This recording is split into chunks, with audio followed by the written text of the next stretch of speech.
In Sanskrit, it says atato brahma jignasa, which means that human life is a unique opportunity. It's a portal through which one can ask the biggest questions. As an example, why do I have to die? What's the main purpose of life? Is there anything beyond this one life? Or was there anything before this life? Have I always existed, and so forth? And how can I achieve the ultimate purpose of life? One of the encouraging aspects of the Vedas is that they say, yes, you can, especially from the human form of life. It's specifically designed as the human body to understand causality and to be able to contemplate one's place in the universe and to think about the ultimate goal of life. So there have been a long line of teachers who have passed on the essence of the wisdom of the Vedas over time, which is important because it's not only theory, it's also shown by example. So there are teachers called acharyas, coming from the Sanskrit word achar, which means to act properly. These teachers have, over millennia, passed on the teachings of the Vedas. They have helped to essentialize them, and they've also shown by example how to enact them in one's daily life. One of the very recent acharyas named Bhakti who is in the 1800s, had given this statement, every living being can rise in due course of time, as an indication or an encouragement for all of us to be patient with the process of bhakti yoga and to take it up step by step. There's several elements that I'll talk about today that are the fuel by which we can move forward, be propelled on our path in bhakti yoga. And we'll take some time for questions, for reflections, anything that you hear that you would like to note in any of the presentation that I make today.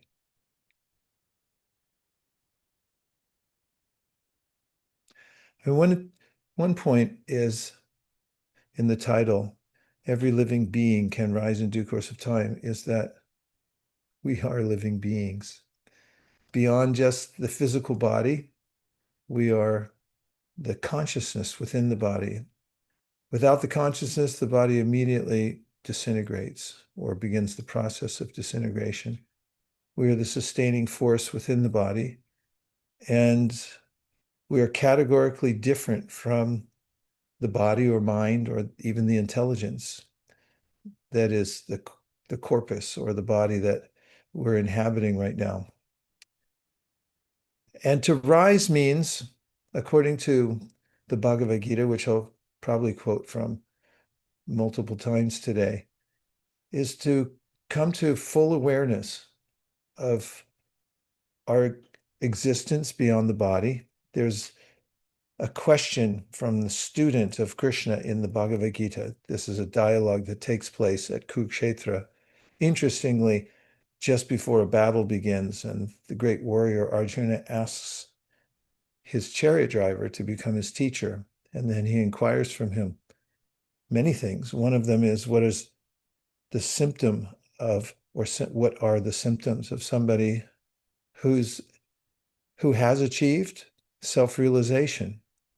One of the first things he says about that is that when one becomes aware that there are desires and thoughts that are constantly moving through our mental system, but we notice that we're different from them.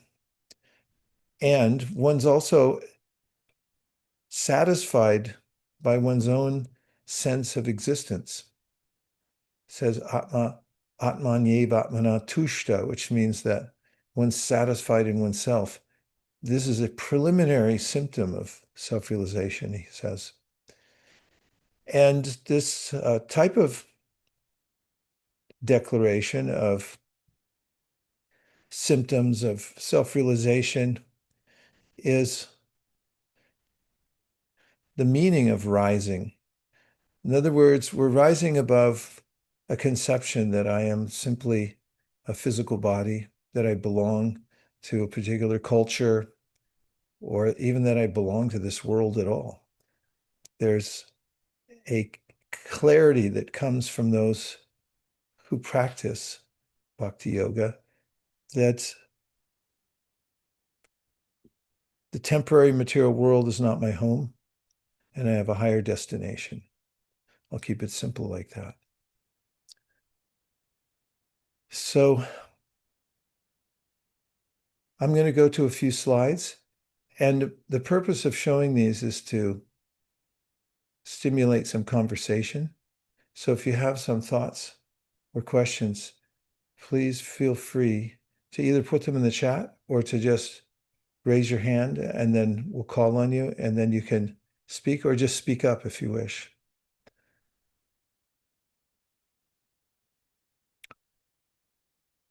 So in slide number 3, human beings have a unique capacity to improve themselves. Quoting from the Srimad Bhagavatam, there's a statement, Labba sudurlabham idam bahusambhavante, which means that there's a kind of progression that consciousness goes through in various, transmigrating to various physical bodies. And when one comes to a human body, one has a unique opportunity. Labha means to gain something. Sudurlabha means it's very rare. There are a lot more species and varieties of species that are non-human. They don't have the same facility as a human being. This is one of the premises given in the Veda, that we have a unique capacity. And it means that we can become cognizant of ourselves. We can also employ our free will to improve ourselves. And there are various analogies given in that regard about how to do that, and a kind of pathway to guide us on in the process of bhakti yoga. Interesting in that phrase, human beings, I already talked about a human being as a unique portal, but capacity. Capacity means, it's a Latin word, it means what you can hold. We all have a certain capacity, but that capacity can be increased by practice to understand spiritual knowledge. JM, pray Manish to put something up. Let's hear what he said.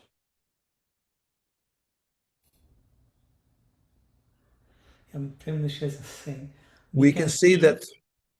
we can see that through the material advancement, but it's the imperfect use of that unique capacity.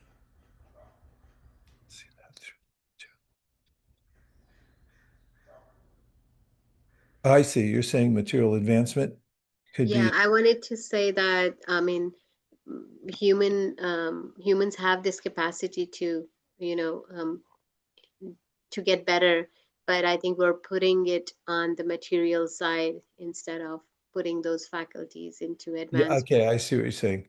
In fact, there's terminology for that in the wisdom literatures. It's two phrases, sukriti and duskriti. So the preface, su and du, mean respectively good and bad. And so kriti comes from the root word kri, which means to act, to do something.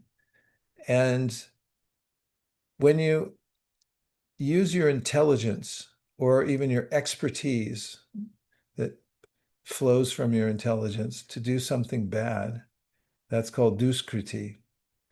And when you use it for the proper purpose and for your ultimate good, it's called sukriti.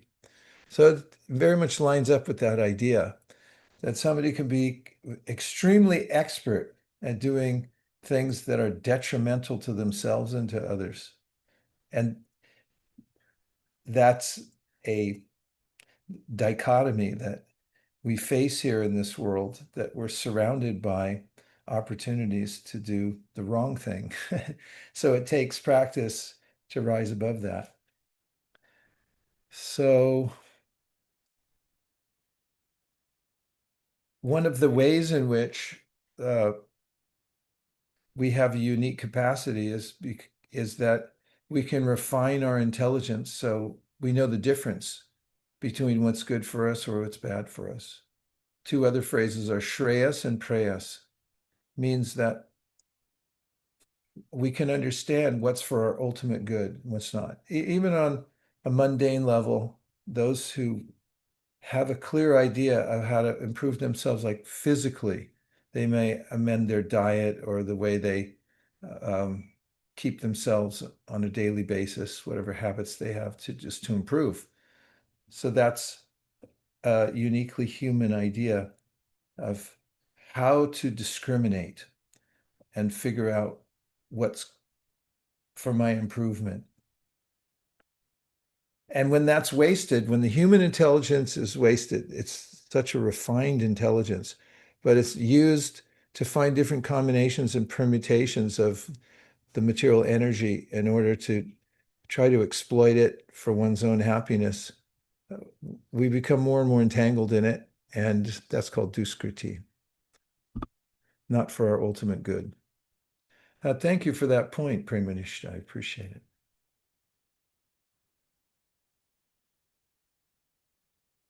So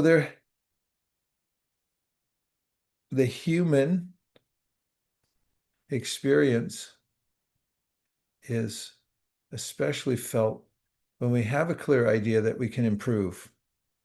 I think there's a way in which when we're overwhelmed or we feel that it's not possible to improve, we may not try for it, or we may be overwhelmed. So it requires several elements in order to come out of the doldrums of this world.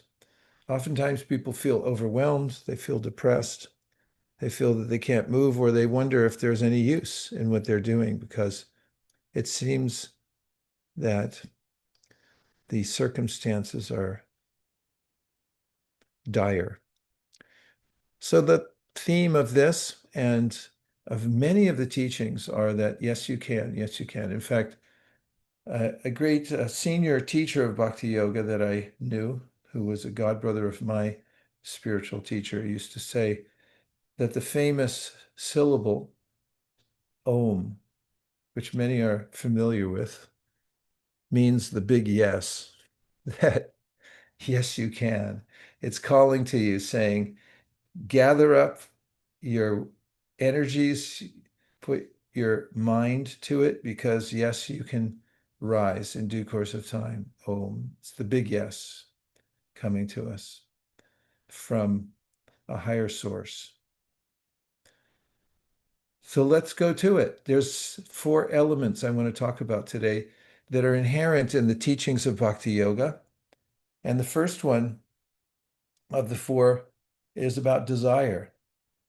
And this is an important ontological point. There are ways in which some people think that desire means suffering. And let's hear from Sherelle.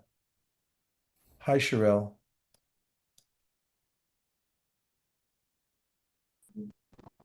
Hi, everybody. Grateful to be here. I come from a small room.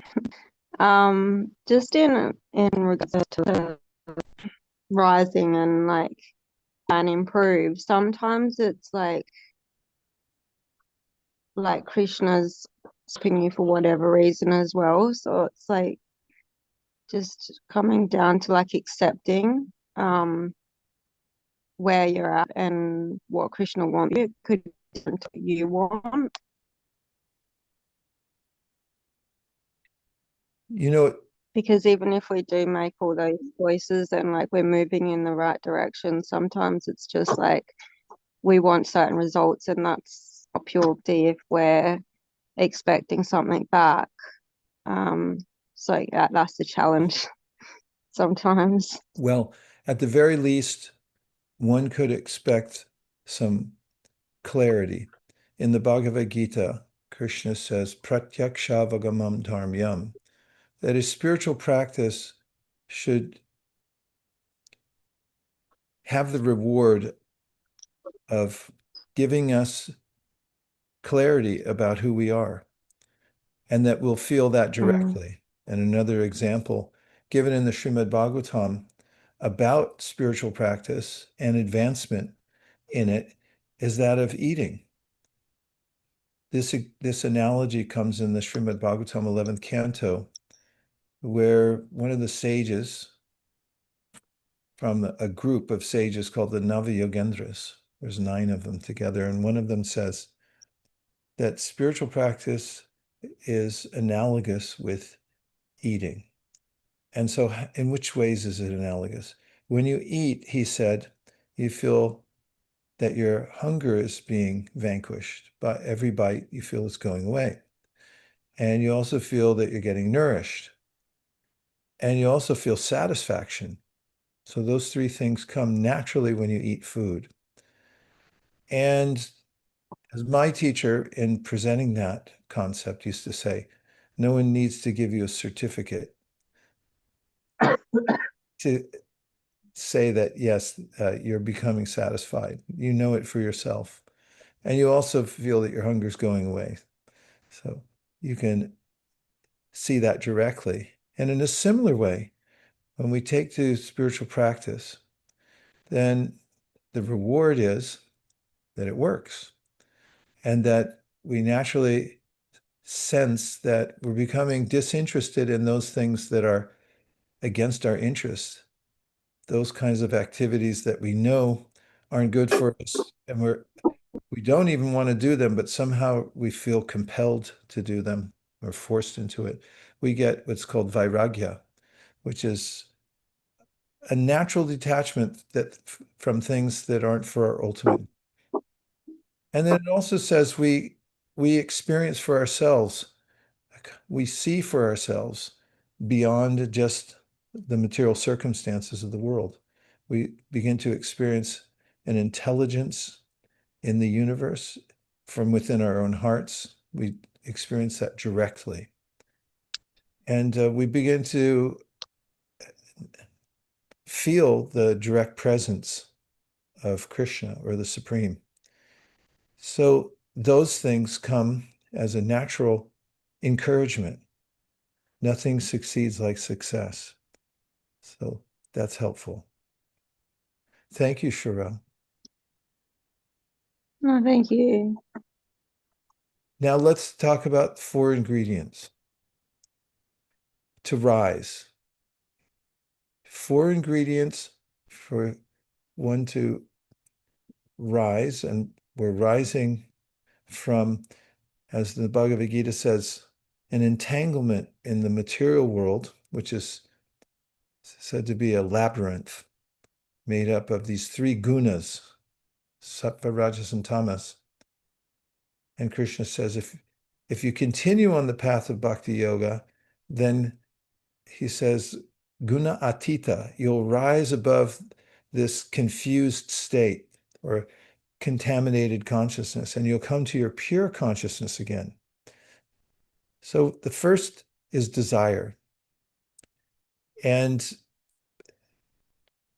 desire is the nature of consciousness.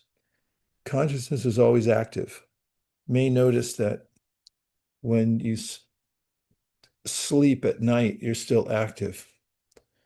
For instance, in your subtle body, you may be running or trying to catch an airplane or looking for something or talking to someone. And when you wake up, then you go on with your activity. Krishna, only when you're in an awake state, you have clarity that I was sleeping, now I'm awake.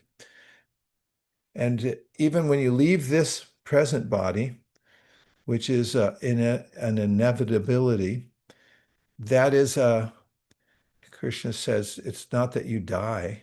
It's not like the light bulb goes out and there's no more life there. But you transmigrate from this body to another appropriate vehicle or another body. And this is awarded to us according to the state of our consciousness when we leave the present body. And we go on. And so desire, or we can say even emotions like affection or love, the desire to serve, or gratitude, these are naturally inherent in us as conscious beings. Of course, as Premanisha was pointing out, they can be misapplied. And I mean, there are songs and poems. One of them comes to my mind. There was a song that had the refrain, looking for love at all the wrong places. This is sort of the theme song of the material endeavor. We want love. We want to do the right thing or serve, but we misapply it in the objects that are temporary or in relationships that have no hope of surviving. So this desire, when we are aware of our desire, aware that we're alive, that we have life, and that there's a prospect beyond just the entanglement of the material world, the idea of living happily ever after. Happily ever after. HEA. I remember my parents reading me stories when I was a kid, and sometimes they would end with, and then they lived happily ever after. And I thought about that, and it came to my mind, well, how do they do that if we're all going to die?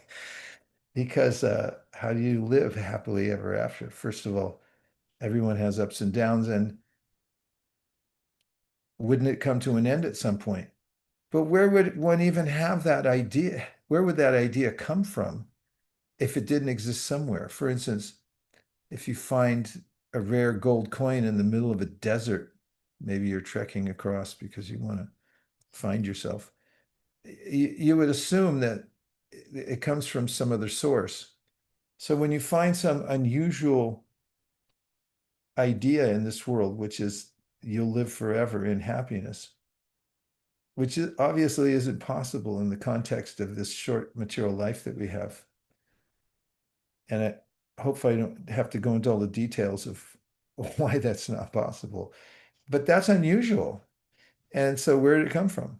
It comes from somewhere. So the idea of the sages and the ancient Vedas is you do live forever and you do have desire, but it has to be purified. Your life, consciousness, and desires have to be purified.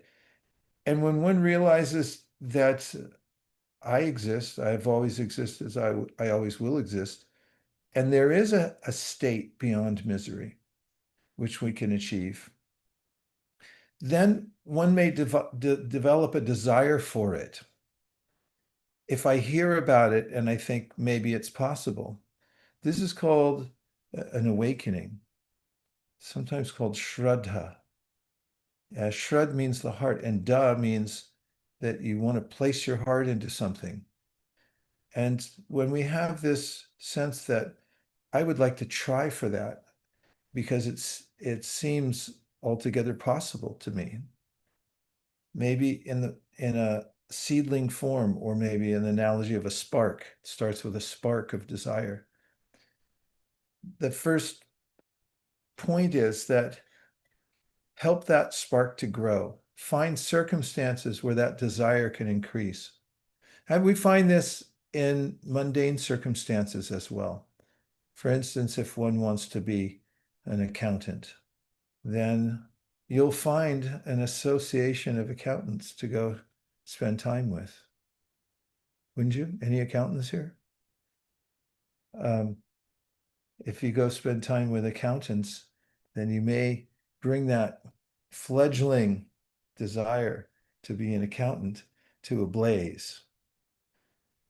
that spark of desire into a blaze, or any other kind of endeavor. So in bhakti, this first stage is very important, that the spark of desire to attain something which is metaphysical, or which is beyond what we think we could ever attain, is sort of the spirit of that first question I mentioned from the Vedanta Sutra. It's the very opening statement of this important book on how to be spiritual, which says, yes, you can do it. So therefore you should inquire about it, how to do it. And that indicates a desire. One might be reticent to even ask the question if you think, oh, it's not possible. It'd be foolish of me to even ask. Well, Om, yes, you can do it. Take it. Ask the questions. And if one gets that spark of desire in one's heart, this is the very beginning. It's awakening. So that's called Shraddha. Shrad means the heart, and da is an active verb. It means where you place something. So when you start to put your heart into it and you say, yeah, this is possible, then that's the very beginning point. And the practice of bhakti is to increase that desire on a daily basis. JM, let's see what we got here. Yeah, Ankit just asked, can we say that a burning desire to improve requires two things: a clear recognition of our present self and a willingness to let go of our current identity? Since our identity drives our actions, must a desire to improve first convince us that a new identity is better than our old one? Yeah, that's a reasonable statement. If you have an idea that I'm something more than just a physical body, then you may inquire more about it. And this can be a jumping off point, definitely. Okay.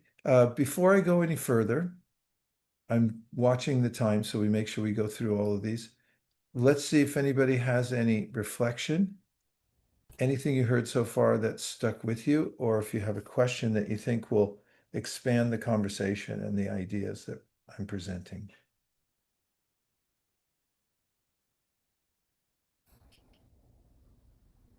Go ahead.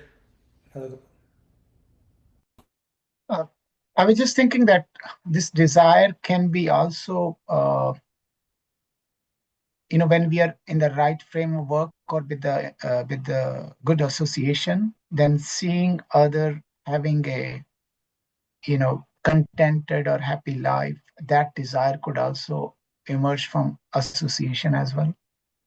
Absolutely. And this is one of the main points that Krishna makes in the Bhagavad Gita.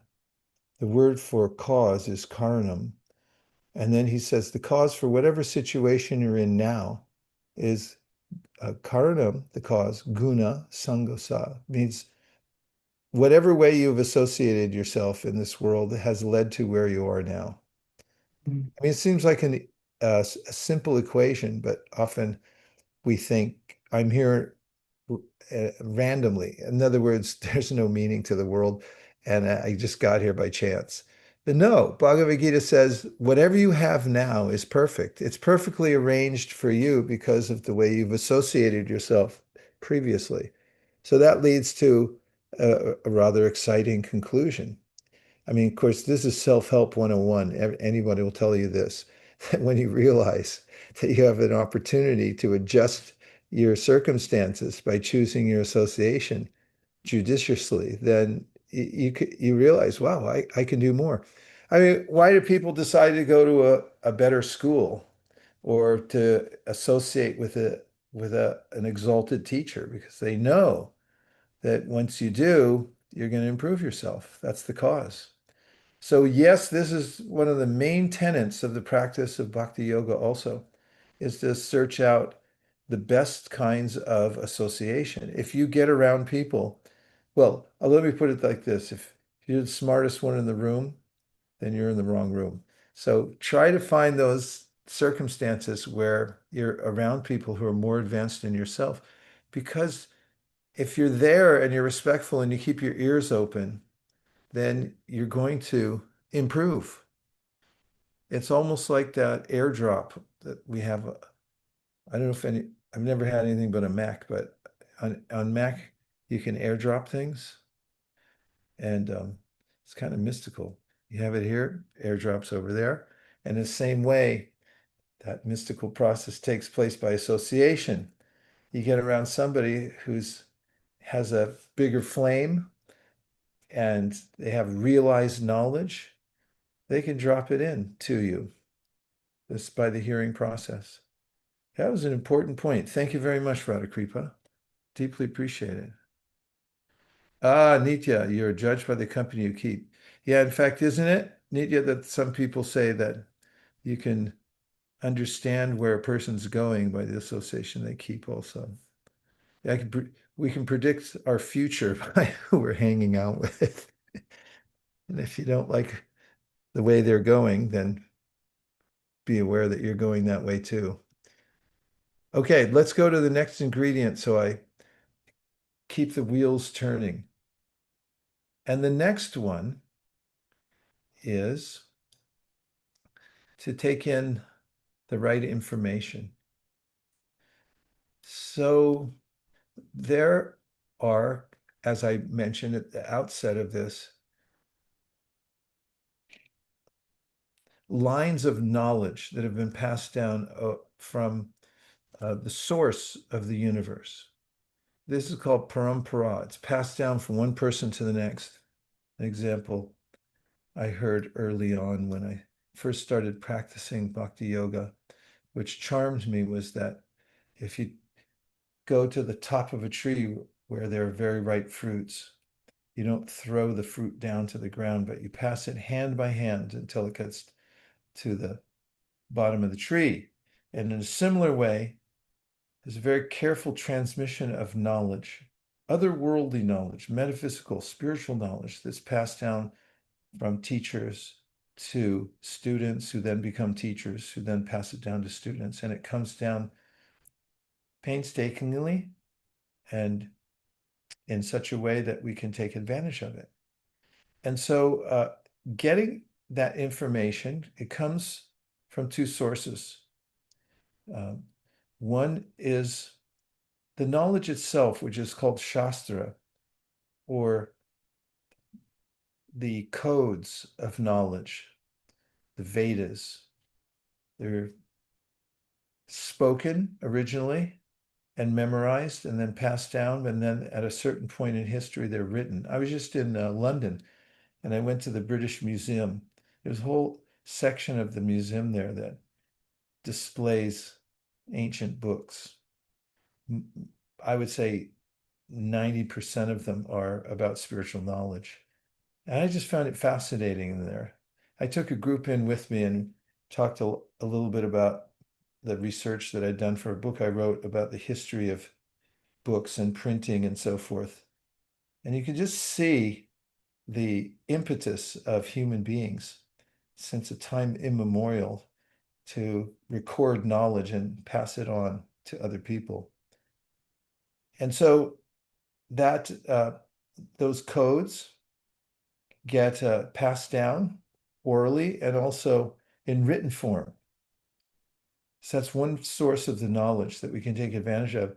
And then there are those that I mentioned who have imbibed the knowledge, and they can also teach it to us. And so finding that is one of the main points that is Krishna makes in the Bhagavad Gita, that if you want knowledge, he says, Tadvidi pranipatena pariprashnena sevaya uparakshanti te jnanam jnaninas tattvadarshina, means that you should try to find somebody who has taken the knowledge, digested it, is acting on it, has realized it, and they can teach it to you. It's fairly straightforward. And so there's these two sources of expert information, or the information that show us how to walk the path. So after we have a burning desire, we should consult those who have the knowledge and also be fortified by hearing from the Shastra. Shastra means that which is guiding us on the path. The third one is mentorship, means that it's a team sport. Bhakti is a team sport. Means that we should try to take guidance from all sides, because on any path and in executing any practice, there's always distraction and the tendency to lose one's balance. And so fortifying oneself by having mentorship for alignment is the next step. And finally, regular practice. And we'll go into these four. So in the next slide, we talk about the ingredients for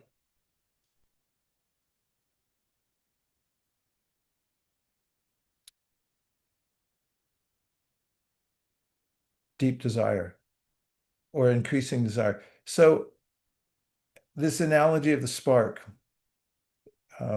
we want it to conflagrate. We want it to increase.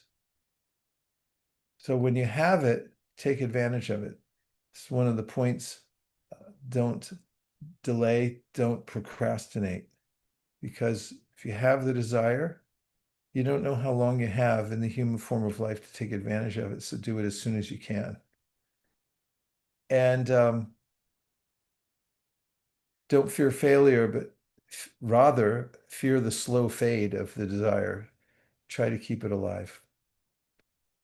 It's a story I heard from a time in which people warmed their houses just with stoves that required coals burning.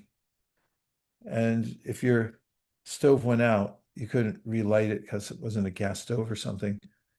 They had these little boxes that you could take. They had a wooden handle, and you could go to a neighbor and ask them for some coal from their fire that was already burning. And rather than trying to restart the fire, which was difficult pre-matches, you could take that coal home in a little box, put it in back in your stove, and relight the fire. So in a similar way, there's a way in which one of the main tasks in practice of bhakti yoga is to make sure the fire increases and don't let it go out. And if it does, then make sure you're around those who can help you to restart it. So don't put it off. Okay, JM, we have more. There are great comments rolling in. So Lisa just posted. She's saying, in studying Vedanta, I've come across the notion that realizing the self is the only worthwhile activity in this world. Though I wonder if transcending this reality is not the only important task here on earth, that we have some important work to do and there is something special about being alive here. Shouldn't we also be enjoying the beauties of earth without getting lost in it? Oh, that's such a nice statement. I love that. Especially what you said at the end. Shouldn't we also be enjoying the beauties of earth without getting lost in it? And this conception of being lost is there in your Bhagavatam. It comes in this second chapter, second canto of the Bhagavatam, where what's the definition of illusion? So it says, Riteratam yat pratyeta na pratyeta chatmani tadvidyad atmano mayam yatabhaso yatatamaha. Everything is comes from one source. This is one of the premises, a premises of the Bhagavatam. It starts with Janmadya Sayata. Everything comes from one divine source. So it's all interrelated, right? And it's all related to the source from which it comes. But if somehow or other you see something separate from that source, Ritertam yat pratyeta, your vision is like that. It says that's illusion because there is nothing separate. You're seeing what's shadow or darkness.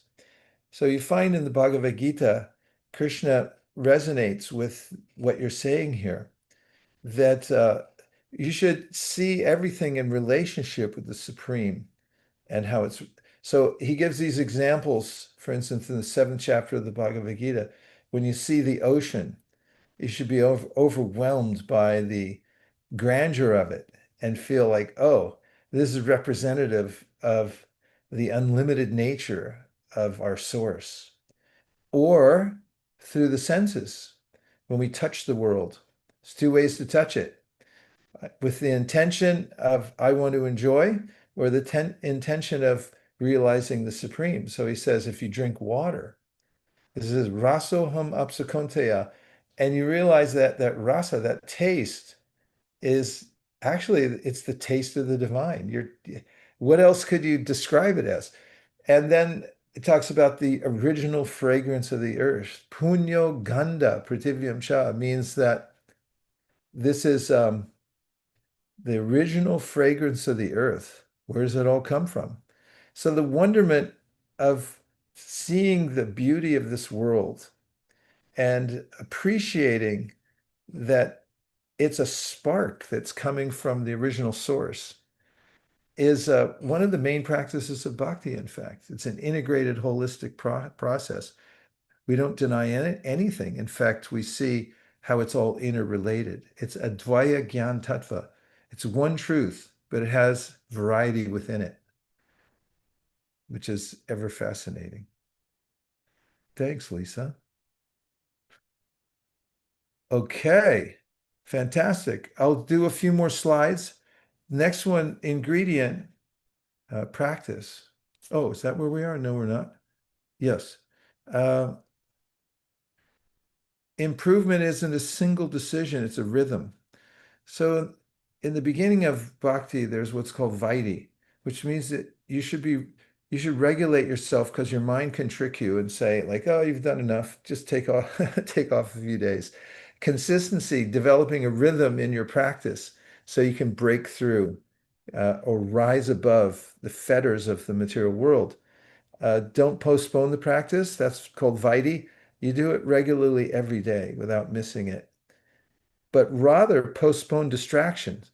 This is what I call the applied procrastination, just like there's pure math and applied math. So they should have a class at Stanford, Chuck, where you could go for applied procrastination. Well, what is that, sir? Well, that means that when there's a bad idea that comes up, you say like, yeah, maybe later, like we do for good ideas sometimes. So this is one of the directives Krishna gives in the Bhagavad Gita for spiritual practices. When these bad ideas come into our mind, you say, yeah, maybe later, I'll do it some other time, but go on with your spiritual practice. And remember that we have an ayu, we have a lifespan. We don't know what it is, though. That's the problem. But we know it has a beginning and an end. So the idea is use your time to invest in your spiritual advancement, and find the places where you're leaking time, where you're missing it, and try to patch those up, because then you build this kind of spiritual integrity where you feel like I'm really taking advantage of this time. And in that, there's a sense of fulfillment, deep fulfillment that you can't get anywhere else. Okay, we're really chugging along here. Then the next ingredient about guidance is that mentors keep us honest. It's good to have those who can see the gaps that we have in our own practice, because oftentimes we don't see them ourselves. So we should seek those who can guide us. And even in the Bhagavad Gita, we find that Arjuna and Krishna, in the beginning, they're just friends. But then Arjuna turns toward Krishna and says, no, I want guidance. You please show me how to tread the spiritual path. And then Krishna takes that role. So in bhakti, there's those who take the service of helping to guide others. And there's growth in that, because we need the map and we need the mentor also. This is a quote. Of course, the reputation of Hemingway as a writer is there, but I don't know about his private life. But he said, there's nothing noble in being superior to your fellow human. True nobility is being superior to your former self. So one of the tenets of practice is to try to notice how you're improving or have a chart to see how you can make advancement. This is called Sankhya Purvaka. Just as people invest themselves in measuring various aspects of their progress in life, keep charts and so forth, the great sages had a similar practice to make sure that they were treading the path honestly, and they would check in with themselves. In fact, there are various books of self-examination that sages have written to notice, how am I taking to the path? How am I adhering to it? What symptoms am I experiencing myself? Should be self-observant. And in the quote, intrinsic in every jiva, jiva means the individual conscious being, is the ability to rise in course of time. The reason I repeat that is because I like the phrase so much. Everything in this world tends to be enervating, taking away our energy or distracting us in one way or another. So keeping a sense of optimism given to us by those who have achieved a modicum of success or complete success in the practice is important. And this is a reminder that it's intrinsic. We're not meant to be entangled. This is an artificial situation that we're in, the sense of being locked into the cycle of birth and death, to be blunt. But we're meant to rise. And you notice that life succeeds everywhere practically. I've seen a little seed gets in a crack in the pavement and suddenly it grows out and expresses itself, reaching for the sun. You can even break the pavement open. So life is like that. And that's what we are, jiva. We're life. We're conscious beings. So we should feed the consciousness, and we should set our course on rising, rise above the most material nature, and be aware of the fact that that's what human form of life is for. And the last slide, Om Tat Sat means that's all, folks. And it means that this talk was dedicated to the Supreme. Name one way you want to rise for yourself.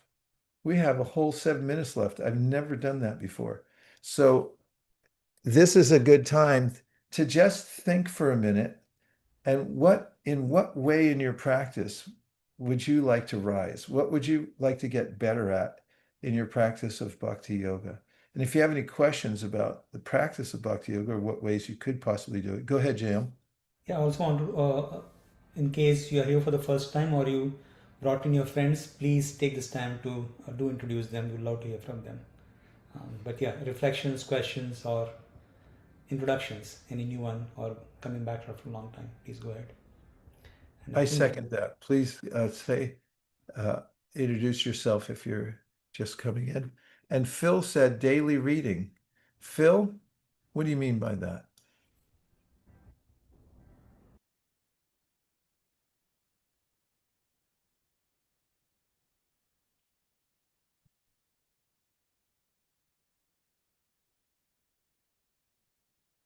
Where is Phil? I saw him a minute ago. Yeah, daily reading. Daily, any practice in bhakti, but especially reading. I need to be consistent. I'm going to look up the word consistent. Consistent. Means acting or done in the same way over time, especially so as to be fair, accurate, unchanging in nature, standard, or effect over time. Comes from Latin, standing firm and or still existing. Consist. You know, it comes from originally from nishta. It's cognate. And this is one of the stages of the practice of bhakti, which is called nishta. And you know, the word stand in English means you're able to situate yourself in a particular place. And so getting to steadiness is one of the important stages. So I resonate with what you're saying, Phil. In the practice of reading, it can be very helpful to go through the wisdom literatures every day. Ishvari Radha. Hi, I just wanted to introduce Chetas, who's here for the first time. Chetas, if you want to say something, please unmute yourself. Hey guys, I'm Chetas. Nice to meet y'all. And yeah, I like listening to whatever you guys are saying. And yeah, I'm just happy to be here. And I will be here more often. And yeah, that's about it. Thank you, Ishwari Radha, for following up a bunch of times. And I was busy the last few times, so I'm super happy to be here now. And yeah, so hopefully every Monday this happens, and I'll try to be here every Monday. So thank you.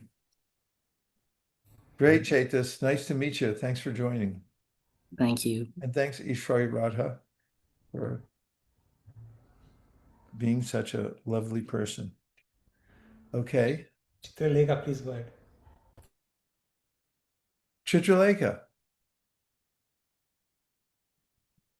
I would like to welcome a few of our friends from Australia, in particular Chuck, who is our a regular friend from Bhakti Community of Australia, and he's just come for the first time to Bhakti On, and Beck, who's back after a long time, although she comes regularly for our other programs. And of course, Sherelle and Phil. I'd like to welcome all of you. Thank you. Great. Fantastic. Hey, Beck. Thanks, Chuck, Sherelle, and Phil. What a nice contingency from Australia. Thank you very much, Chitralekha. And Chuck posted a comment. I try to move through my day in the mode of service to others. This helps me to humble myself and remember my relationship with the divine.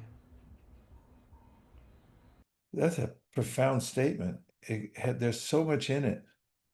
One of the ways in which I've noticed just in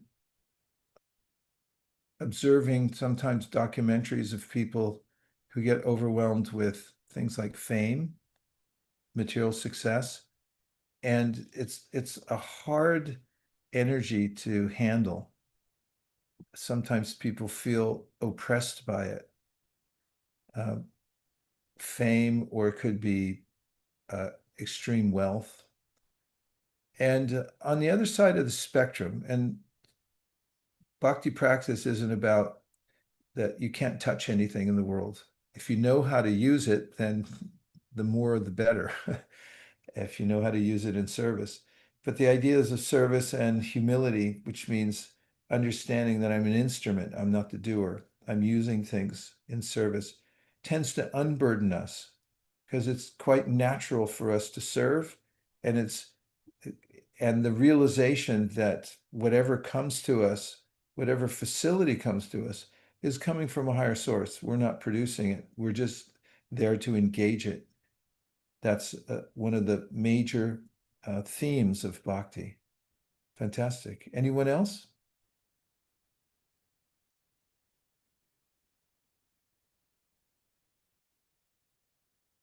Any last observations of anything you heard or read?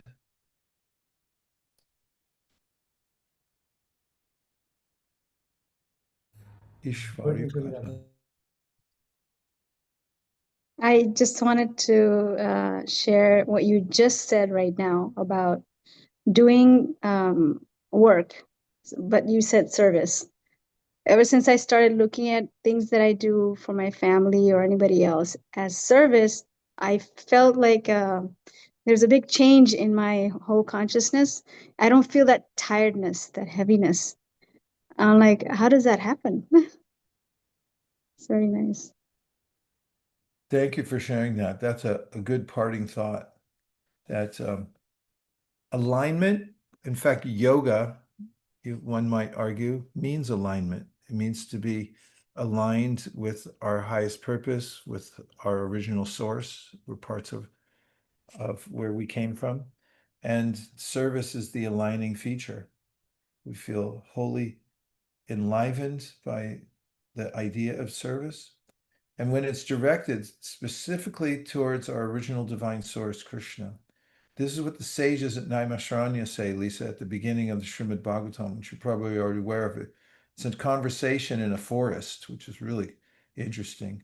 And the speaker, Sutta Goswami, is being